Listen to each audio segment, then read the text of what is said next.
Famrui englawana kadulurali fatago. Famrui englawana kadulurali fatago. Famrui englawana kadulurali fatago.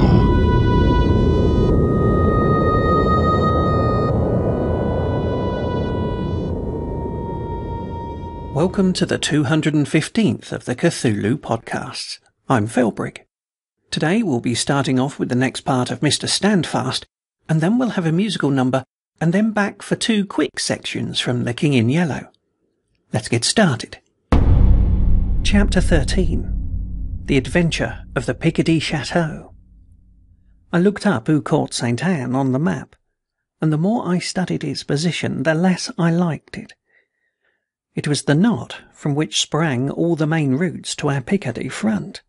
If the Boche ever broke us, it was the place for which old Hindenburg would make. At all hours, troops and transport trains were moving through that insignificant hamlet. Eminent generals and their staffs passed daily within sight of the chateau. It was a convenient halting place for battalions coming back to rest. Supposing, I argued, our enemies wanted a key spot for some assault upon the morale or the discipline or health of the British Army, they couldn't find a better than Eaucourt St. Anne.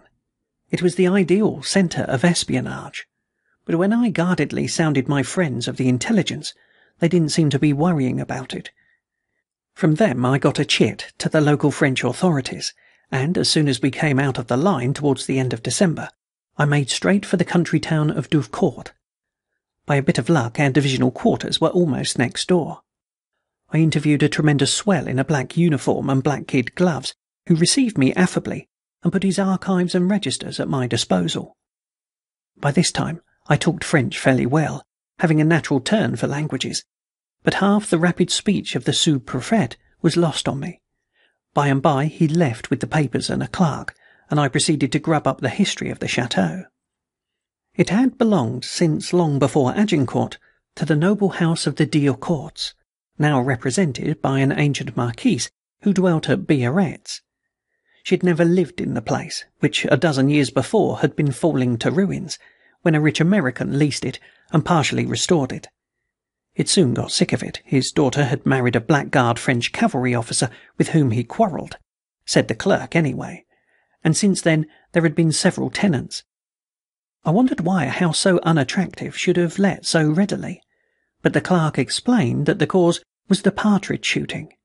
It was about the best in France, and in 1912 had shown the record bag. The list of tenants was before me. There was a second American, an Englishman called Halford, a Paris Jew banker, and an Egyptian prince. But the space for 1913 was blank, and I asked the clerk about it. He told me that it had been taken by a woolen manufacturer from Lille, but he'd never shot the partridges, though he had spent occasional nights in the house. He had a 5 years' lease and was still paying rent to the Marquise. I asked the name, but the clerk had forgotten it. "It will be written here," he said. "But no," I said. "Somebody must have been asleep over the register. There's nothing after 1912. He examined and blinked his eyes. Someone indeed must have slept. No doubt it was the young Louis who's now with the guns in Champagne. But the name will be on the commissary's list. It is, as I remember, a sort of Flemish." He hobbled off and returned in 5 minutes. "Beaumarts," he said. "Jacques Beaumart, a young man with no wife but with money. Dieu de Dieu, what oceans of it!" The clerk got 25 francs, and he was cheap at the price. I went back to my division with a sense of awe on me. It was a marvellous fate that had brought me by odd routes to this out-of-the-way corner. First, the accident of Hamilton seeing Gresson, then the night in the clearing station, last the mishap of Archie's plane getting lost in the fog. I had 3 grounds of suspicion: Gresson's sudden illness, the Canadian's ghost, and that horrid old woman in the dusk. And now I had one tremendous fact. The place was leased by a man called Beaumarts, and that was one of the 2 names I had heard whispered in that far-away cleft in the Coulin by the stranger from the sea. A sensible man would have gone off to the Centre Espionage people and told them his story. I couldn't do this. I felt that it was my own private find and that I was going to do the prospecting myself. Every moment of leisure I had was puzzling over this thing. I rode round by the chateau one frosty morning and examined all the entrances. The main one was the grand avenue with the locked gates. That led straight to the front of the house where the terrace was, or you might call it the back, for the main door was on the other side. Anyhow, the drive came up to the edge of the terrace and then split into two, one branch going to the stables by way of the outbuildings where I'd seen the old woman, and the other circling around the house, skirting the moat and joining the back road just before the bridge. If I'd gone to the right instead of the left that first evening with Archie, I should have circumnavigated the place without any trouble. Seen in the fresh morning light, the house looked commonplace enough. Part of it was as old as Noah, but most was newish and jerry-built, the kind of flat-chested, thin French chateau, all front and no depth, and full of draughts and smoky chimneys. I might have gone in and ransacked the place, but I know I should find nothing. It was borne in on me that it was only when evening fell that the house was interesting, and that I must come like Nicodemus by night. Besides, I had a private account to settle with my conscience. I had funked the place in the foggy twilight, and it does not do to let a matter like that slide. A man's courage is like a horse that refuses a fence. You've got to take him by the head and cram him at it again. If you don't, he'll funk worse next time. I hadn't enough courage to be able to take chances with it, though I was afraid of many things. The thing I feared most mortally was being afraid. I did not get a chance till Christmas Eve. The day before there had been a fall of snow, but the frost set in, and the afternoon ended in a green sunset, with the earth crisp and crackling, like a shark's skin. I dined early and took with me Geordie Hamilton, who added to his many accomplishments that of driving a car. He was the only man in the BEF who guessed anything of the game I was after, and I knew that he was as discreet as a tombstone. I put on my oldest trench cap, slacks, and a pair of scaife-soled shoes that I used to change into in the evening. I had a useful little electric torch which lived in my pocket, and from which a cord led to a small bulb of light that worked with a switch and could be hung on my belt. That left my arms free in case of emergencies. Likewise, I strapped on my pistol. There was little traffic in the hamlet of Eaucourt St. Anne that night. Few cars were on the road, and the MT detachment, judging from the din, seemed to be busy on a private spree. It was about 9 o'clock when we turned into the side road, and at the entrance to it I saw a solid figure in khaki mounting guard beside two bicycles. Something in the man's gesture as he saluted struck me as familiar, but I had no time to hunt for casual memories. I left the car just short of the bridge and took the road which would bring me to the terraced front of the house. Once I turned the corner of the chateau and saw the long ghostly facade white in the moonlight, I felt less confident. The eeriness of the place smote me. In that still, snowy world it loomed up immense and mysterious with its rows of shuttered windows, each with the air which empty houses have of concealing some wild story. I longed to have old Peter with me, for he was the man for this kind of escapade. I'd heard that he'd been removed to Switzerland, and I pictured him now in some mountain village where the snow lay deep. I would have given anything to have had Peter with a whole leg at my side. I stepped on the terrace and listened. There was not a sound in the world, not even the distant rumble of a cart. The pile towered above me like a mausoleum, and I reflected that it must take some nerve to burgle an empty house. It would be good enough fun to break into a bustling dwelling and pinch the plate when the folk were at dinner, but to burgle emptiness and silence meant a fight with the terrors in a man's soul. It was worse in my case, for I wasn't cheered with prospects of loot. I wanted to get inside chiefly to soothe my conscience.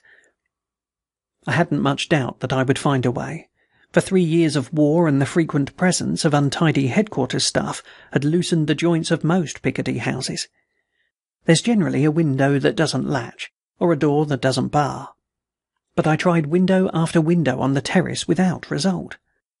The heavy green sun shutters were down over each, and when I broke the hinges of one there was a long bar within to hold it firm. I was beginning to think of shinnying up a drain pipe and trying the second floor, when a shutter I had laid hold on swung back in my hand. It had been left unfastened, and, kicking the snow from my boots, I entered a room. A gleam of moonlight followed me, and I saw I was in a big saloon with polished wood floor and dark lumps of furniture swathed in sheets. I clicked the bulb at my belt, and the little circle of light showed a place which had not been dwelt in for years. At the far end was another door, and as I tiptoed towards it, something caught my eye on the parquet. It was a piece of fresh snow, like that which clumps on the heel of a boot. I had not brought it there. Some other visitor had passed this way, not long before me. Very gently I opened the door and slipped in. In front of me was a pile of furniture which made a kind of screen, and behind that I halted and listened. There was somebody in the room. I heard the sound of human breathing and soft movements. The man, whoever he was at the far end from me, and though there was a dim glow of moon through a broken shutter, I could see nothing of what he was after. I was beginning to enjoy myself now. I knew of his presence, and he did not know of mine, and that is the sport of stalking. An unwary movement of my hand caused the screen to creak. Instantly the movement ceased, and there was utter silence. I held my breath, and after a second or two the tiny sounds began again. I had a feeling, though my eyes could not assure me, that the man before me was at work once again, and was using a very small shaded torch. There was just the faintest moving shimmer on the wall beyond, though that might come from the crack of moonlight. Apparently he was reassured, for his movements became more distinct. There was a jar, as if a table had been pushed back. Once more there was silence, and I heard only the intake of breath. I have very quick ears, and to me it sounded as if the man was rattled. The breathing was quick, anxious. Suddenly it changed and became the ghost of a whistle, the kind of sound one makes with the lips and teeth without ever letting the tune break out clear. We all do it when we're preoccupied with something, shaving, writing letters, or reading the newspaper. But I did not think that my man was preoccupied. He was whistling to quiet, fluttering nerves. Then I caught the air. It was cherry ripe. In a moment, from being hugely at my ease, I became the nervous one. I'd been playing peep-boo with the unseen, and the tables were turned. My heart beat against my ribs like a hammer. I shuffled my feet, and again there fell the tense silence. "Mary," I said, and the word seemed to explode like a bomb in the stillness. "Mary, it's me, Dick Hannay." There was no answer, but a sob and the sound of a timid step. I took 4 paces into the darkness and caught in my arms a trembling girl. Often, in the last months, I had pictured the kind of scene which would be the culminating point of my life, when our work was over and the war had been forgotten. Somewhere, perhaps in a green Cotswold meadow or in the room of an old manor, I would talk with Mary. By that time we should know each other well, and I would have lost my shyness. I would try to tell her that I loved her, but whenever I thought of what I should say, my heart sank, for I knew I would make a fool of myself. You can't live my kind of life for 40 years wholly amongst men and be of any use at pretty speeches to women. I knew I should stutter and blunder and use despairingly to invent impossible situations where I might make love plain to her without words by some piece of melodramatic sacrifice. But the kind fates had saved me the trouble. Without a syllable save Christian names stammered in that eerie darkness, we'd come to complete understanding. The fairies had been at work unseen, and thoughts of each of us had been moving towards each other till love had germinated like a seed in the dark. As I held her in my arms, I stroked her hair, and murmured things which seemed to spring out of some ancestral memory. Certainly my tongue had never used them before, nor my mind imagined them. By and by she slipped her arms round my neck, and with half a sob strained towards me. She was still trembling. "Dick," she said, and to hear that name on her lips was the sweetest thing I had ever known. "Dick, is it really you? Tell me I'm not dreaming." "It's me, sure enough, Mary dear. And now I've found you, I'll never let you go again. But, my precious child, how on earth did you get here?" She disengaged herself and let her little electric torch wander over my rough habiliments. "You look a tremendous warrior, Dick. I'd never seen you like this before. I was in Doubting Castle and very much afraid of Giant Despair until you came." "I think I call it the Interpreter's House," I said. "It's the house of somebody we both know," she went on. "He calls himself Beaumart's here. That was one of the two names you remember. I've seen him since in Paris. Oh, it's a long story, and you shall hear it all soon. I knew he came here sometimes, so I came here too. I've been nursing for the last fortnight at Dovecourt Hospital, only 4 miles away. But what brought you here alone at night?" "Madness, I think. Vanity, too. You see, I had found out a good deal, and I wanted to find out the one vital thing which had puzzled Mr. Blenkiron. I told myself it was foolish, but I couldn't keep away. And then my courage broke down, and before you came I could have screamed at the sound of a mouse. If I hadn't whistled, I would have cried. But why alone, and at this hour? I couldn't get off in the day, and it was safest to come alone. You see, he is in love with me, and when he heard I was coming to Dovecourt, forgot his caution and proposed to meet me here. He said he was going to go on a long journey and wanted to say goodbye. If he'd found me alone, well, he would have said goodbye. If there'd been anyone with me, he would have suspected, and he mustn't suspect me. Mr. Blenkiron says that it would be fatal to his great plan. He believes I'm like my aunts, and that I think him an apostle of peace working by his own methods against the stupidity and the wickedness of all the governments. He talks more bitterly about Germany than about England. He told me how he had to disguise himself and play many parts on his mission, and of course I have applauded him. Oh, I've had a difficult autumn." "Mary," I cried, "tell me you hate him." "No," she said quietly. "I do not hate him. I'm keeping that for later. I fear him desperately. Some day, when we have broken him utterly, I will hate him, and drive all likeness of him out of my memory like an unclean thing. But till then, I won't waste energy on hate. I want to hoard every atom of our strength for the work of beating him." She had won back her composure, and I turned on my light to look at her. She was in a nurse's outdoor uniform, and I thought her eyes seemed tired. The priceless gift that had suddenly come to me had driven out all recollection of my own errand. I thought of Ivory only as a would-be lover of Mary, and forgot the manufacturer from Lily who'd rented his house for the partridge shooting. "And you, Dick?" she asked. "Is it part of a general's duties to pay visits at night to empty houses?" "I came to look for traces of M. Beaumart's. I, too, got on his track from another angle. But that story must wait. You observe that he's been here today." She pointed to some cigarette ash spilled on the table edge, and a space on its surface cleared from dust. "In a place like this, the dust would settle again in a few hours, and that is quite clean. I should say he's been here just after luncheon." "Great Scott!" I cried. "What a close shave! I'm in the mood at this moment to shoot him at sight. You say you saw him in Paris, and knew his lair. Surely you had a good enough case to have him collared?" She shook her head. "Mr. Blenkiron, he's in Paris too.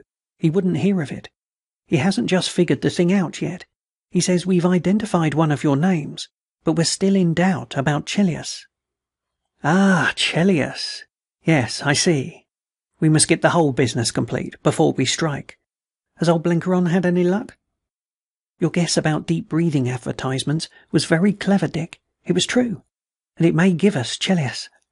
I must leave Mr. Blenkiron to tell you how, but the trouble is this.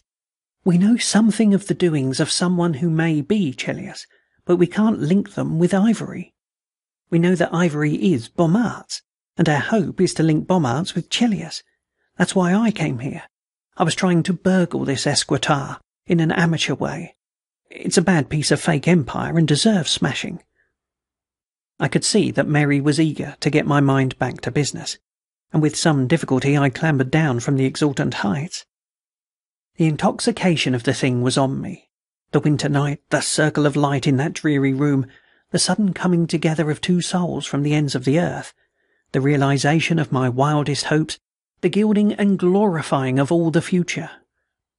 but she had always twice as much wisdom as me, and as we were in the midst of a campaign which had no use for daydreaming, I turned my attention to the desk.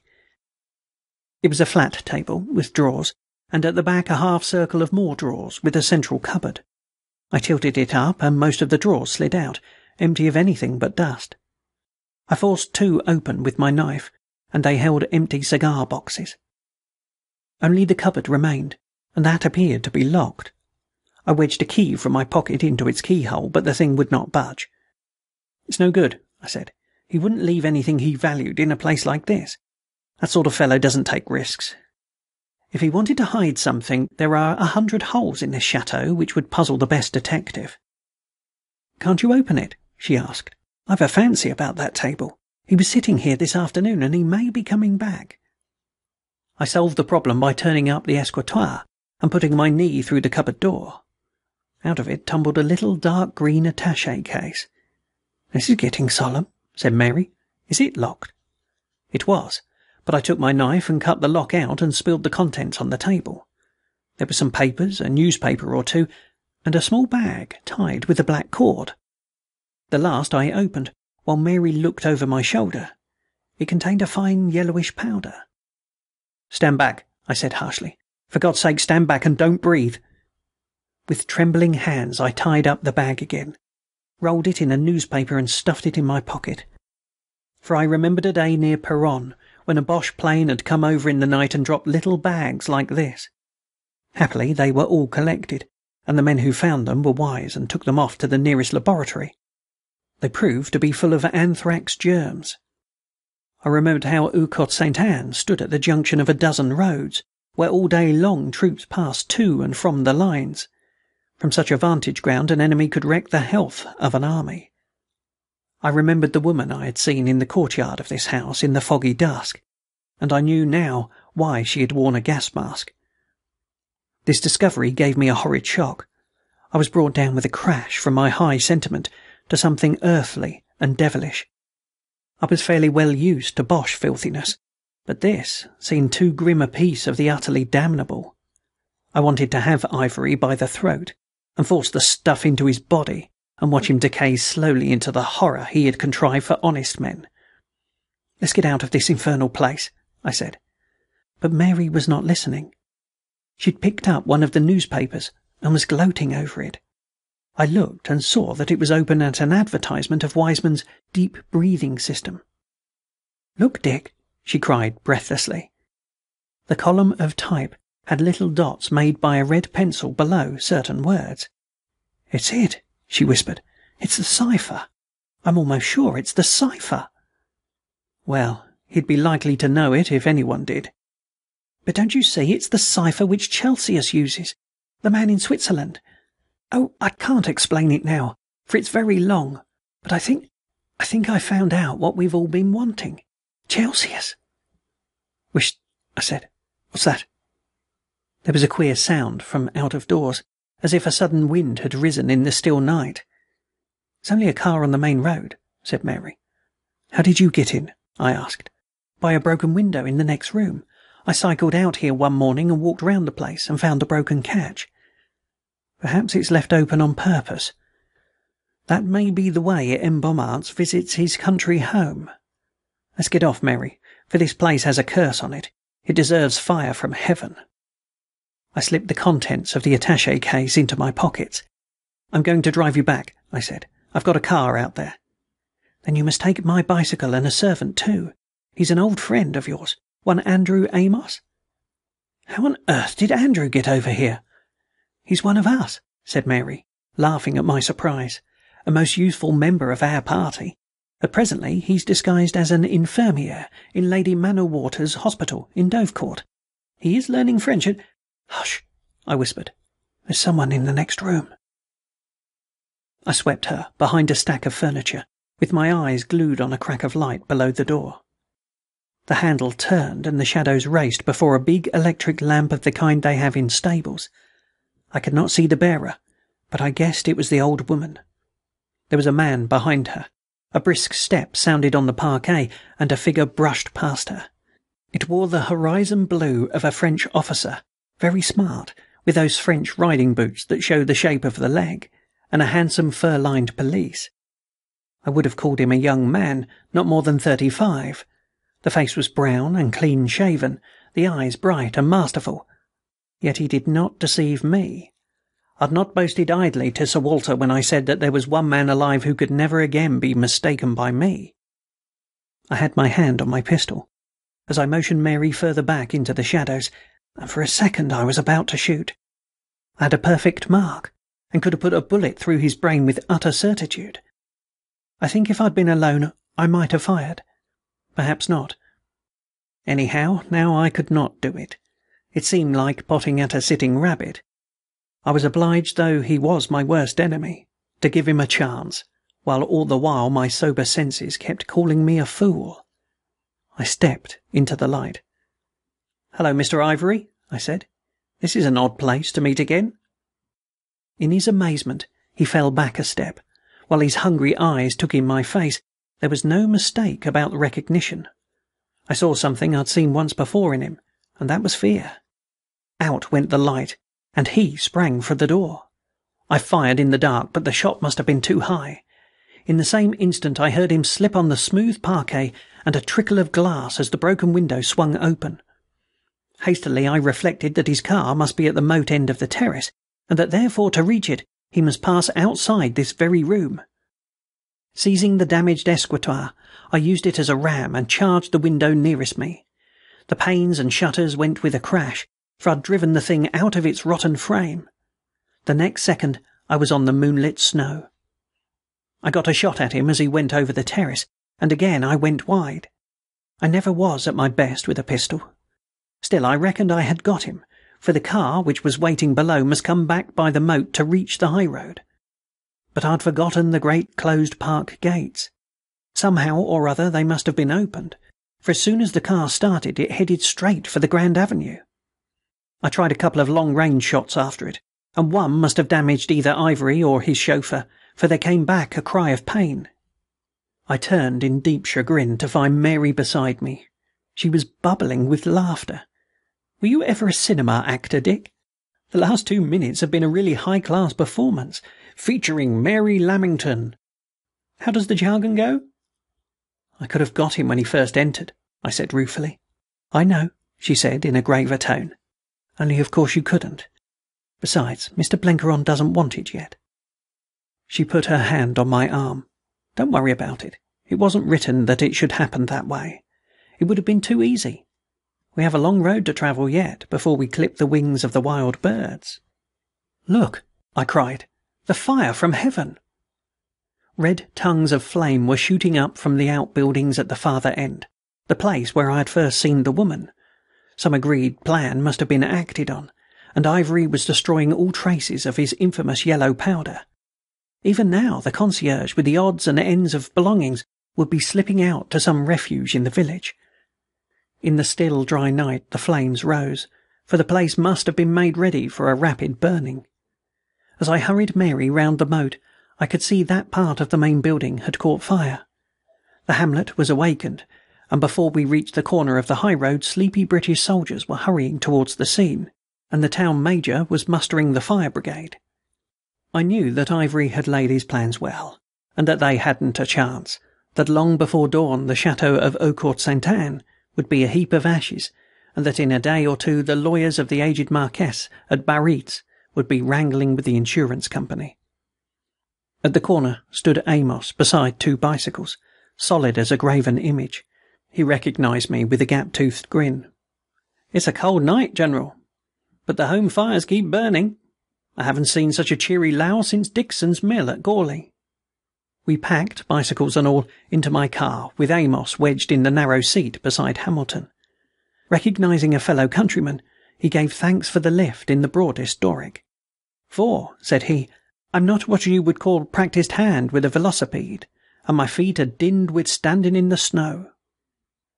As for me, the miles to Dovecourt passed as in a blissful moment of time. I wrapped Mary in a fur rug, and after that we did not speak a word. I'd come suddenly into a great possession, and was dazed with the joy of it. And now it's time to get back to the King in Yellow. This is part 2 and 3 of Rue Barré. Part 2. 24 hours later, Selby had completely forgotten Rue Barré. During the week he worked with Might and Main at the studio, and Saturday night found him so tired that he went to bed before dinner and had a nightmare about a river of yellow ochre in which he was drowning. Sunday morning, apropos of nothing at all, he thought of Rue Barré, and 10 seconds afterwards he saw her. It was at the flower market on the Marble Bridge. She was examining a pot of pansies. The gardener had evidently thrown heart and soul into the transaction, but Rue Barré shook her head. It is a question whether Selby would have stopped then and there to inspect a cabbage rose had not Clifford unwound for him the yarn of the previous Tuesday. It is possible that his curiosity was piqued, for with the exception of a hen turkey, a boy of 19 is the most openly curious biped alive. From 20 until death he tries to conceal it, but to be fair to Selby, it is also true that the market was attractive.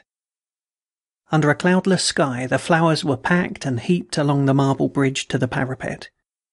The air was soft. The sun spun a shadowy lacework amongst the palms and glowed in the hearts of 1,000 roses.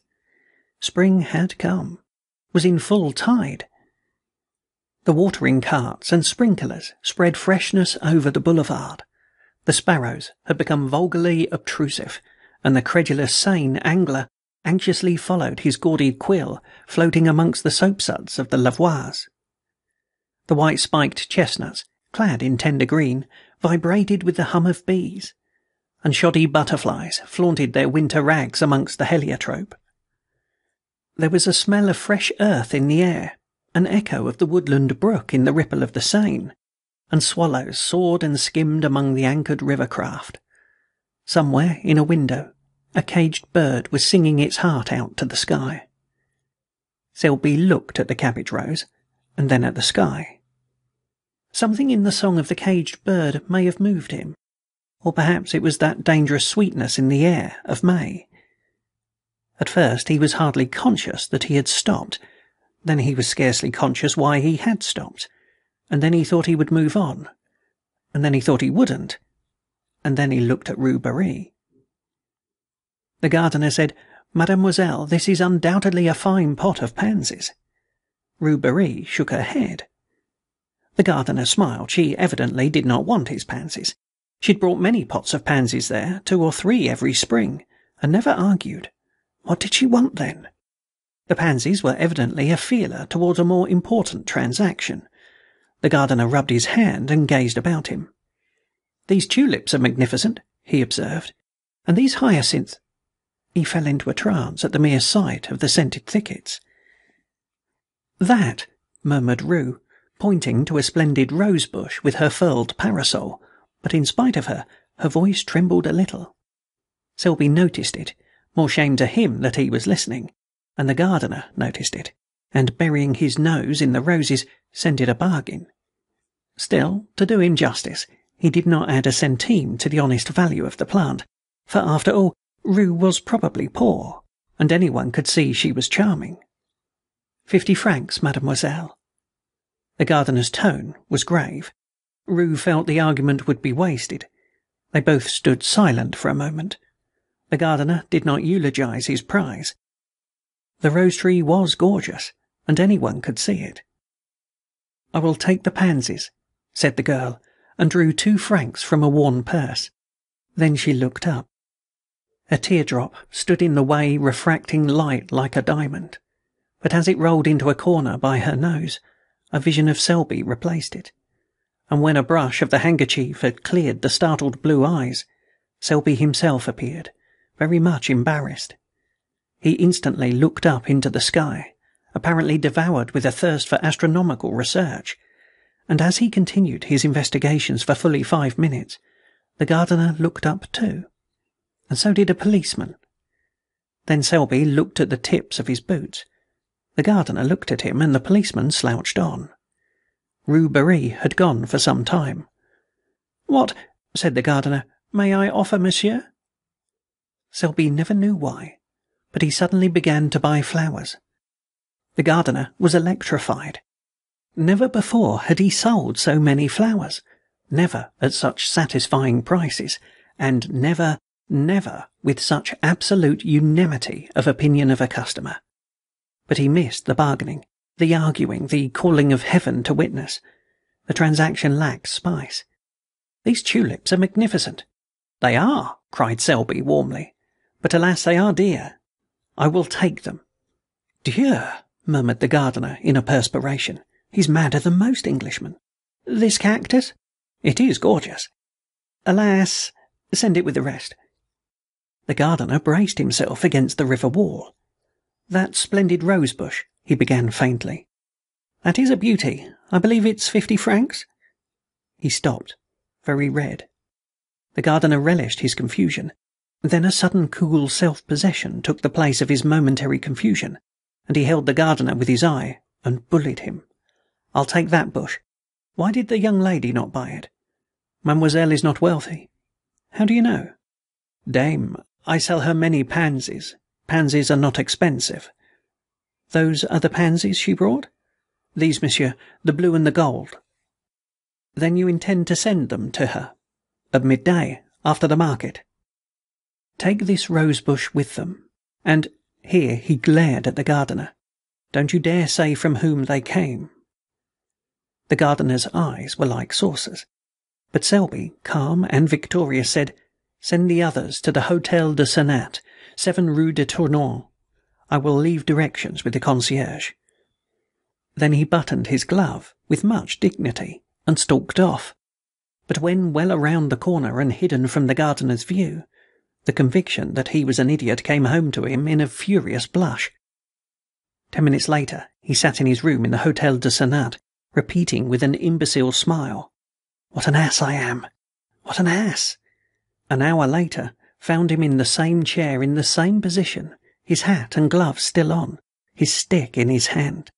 But he was silent, apparently lost in contemplation of his boot toes, and his smile was less imbecile and even a bit retrospective. Part 3. About 5 o'clock that afternoon, the little sad-eyed woman who fills the position of concierge at the Hôtel de Senat held up her hands in amazement to see a wagon-load of flower-bearing shrubs draw up before the doorway. She called Joseph, the intemperate garçon, who, while calculating the value of the flowers in the petit verres, gloomily disclaimed any knowledge as to their destination. "Voyons," said the little concierge, "cherons la femme."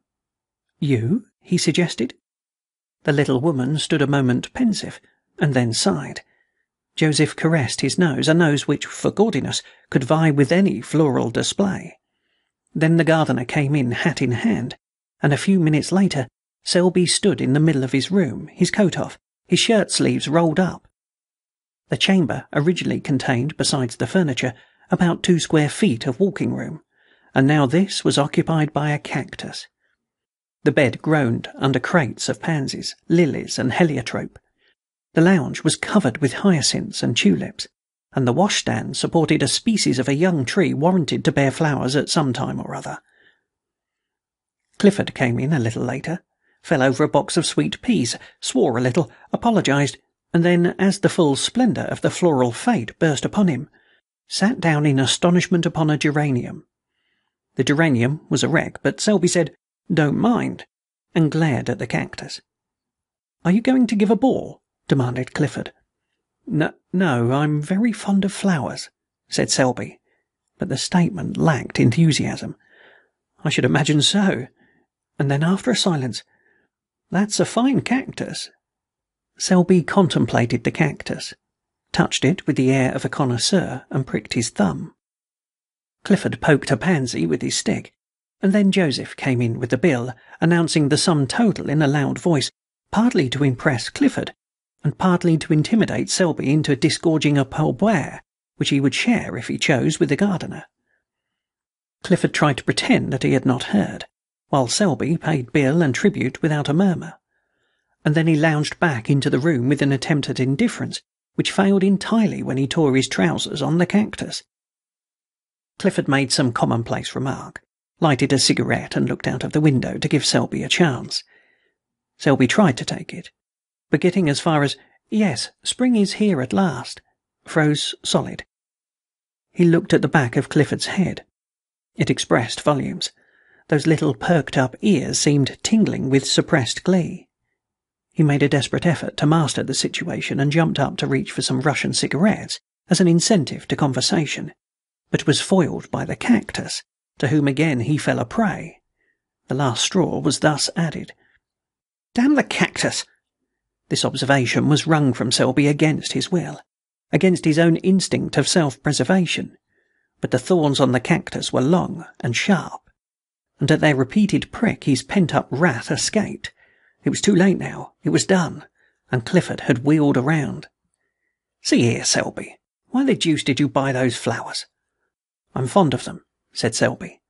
"What are you going to do with them? You can't sleep here." "I could, if you'd help me take the pansies off the bed." "Where can you put them?" "Couldn't I give them to the concierge?" As soon as he said it, he regretted it. What in heaven's name would Clifford think of him? He had heard the amount of the bill. Would he believe that he had invested in these luxuries as a timid declaration to his concierge? And would the Latin Quarter comment upon it in their own brutal fashion? He dreaded ridicule, and he knew Clifford's reputation. Then somebody knocked. Selby looked at Clifford with a hunted expression which touched that young man's heart. It was a confession, and at the same time a supplication.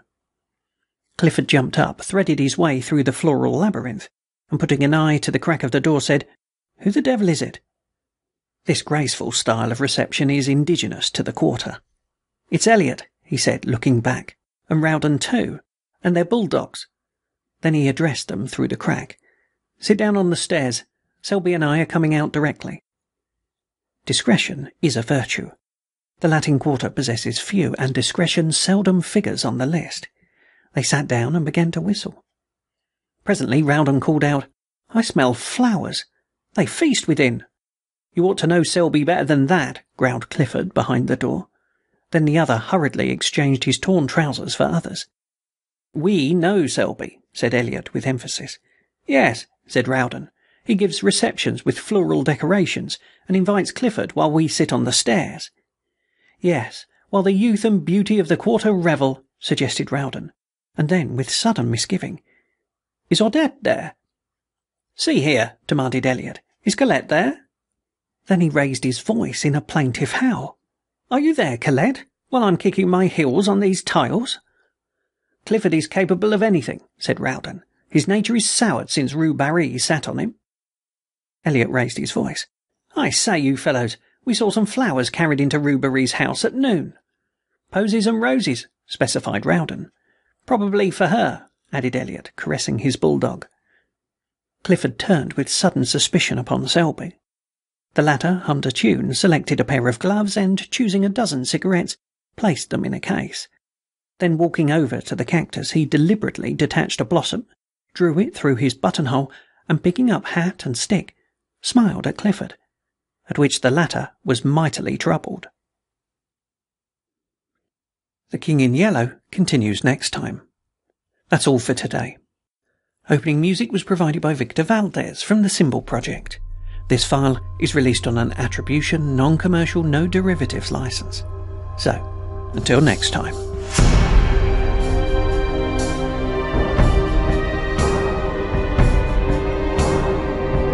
CthulhuPodcast.co.uk